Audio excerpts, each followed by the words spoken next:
एक बहुत अमीर आदमी ने रोड के किनारे एक भिखारी से पूछा, तुम भीख क्यों मांग रहे हो जबकि तुम तंदुरुस्त हो? भिखारी ने जवाब दिया, मेरे पास महीनों से कोई काम नहीं है।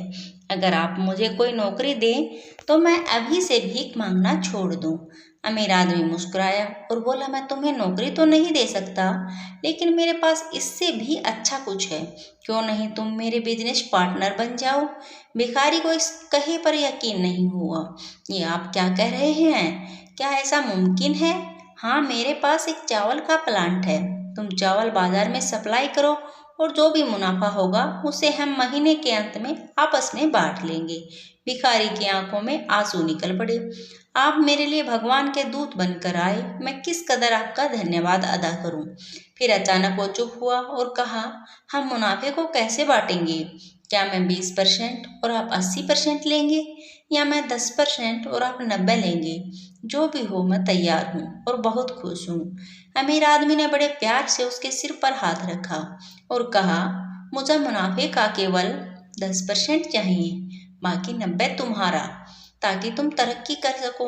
भिखारी अपने घुटने के बल गिर पड़ा और रोते हुए बोला, आप जैसा कहेंगे मैं वैसा ही करूँगा।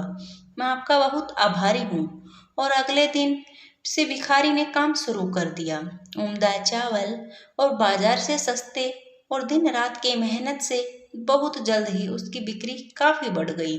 दिन प्रतिदिन तरक्की होने लगी और फिर वो दिन भी आया जब मुनाफा बांटना था, और वो 10% भी अब उसे बहुत ज्यादा लग रहा था।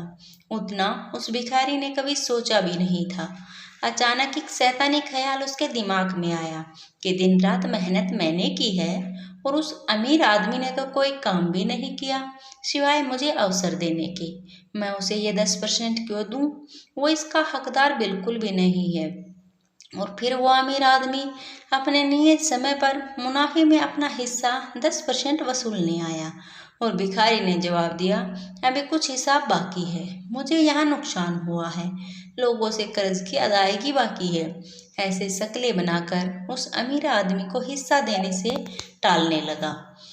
अमीर आदमी ने कहा, मुझे पता है तुम्हें कितना मुनाफा हुआ है, फिर क्यों यह तुम मेरा हिस्सा देने से टाल रहे हो? उस भिखारी ने तुरंत जवाब दिया, तुम इस मुनाफे के हकदार नहीं हो, क्योंकि सारी मेहनत मैंने की है। दोस्तों, अब सोचिए, अगर वो अमीर आदमी हम होते और भिखारी से ऐसा जवाब सुनते तो हम क्या करते? ठीक इसी तरह भगवान ने हमें जिंदगी दी, हाथ पैर आँख कान दिमाग दिया, समझ बूझ दी, बोलने को जबान दी, जज्बात दिए। हमें याद रखना चाहिए कि दिन के 24 घंटे में से 10% भगवान का हक है। हमें इसे राजी खुशी भगवान के नाम स्मरण में लगाना चाहिए। अपनी कमाई से 10% निकाल कर अच्छे कार्यों में लगाना चाहिए और भगवान का धन्यवाद करना चाहिए जिन्होंने हमें जिंदगी दी, सुख दिए। आपका धन्यवाद दोस्तों, कहानी पूरी सुनने के लिए।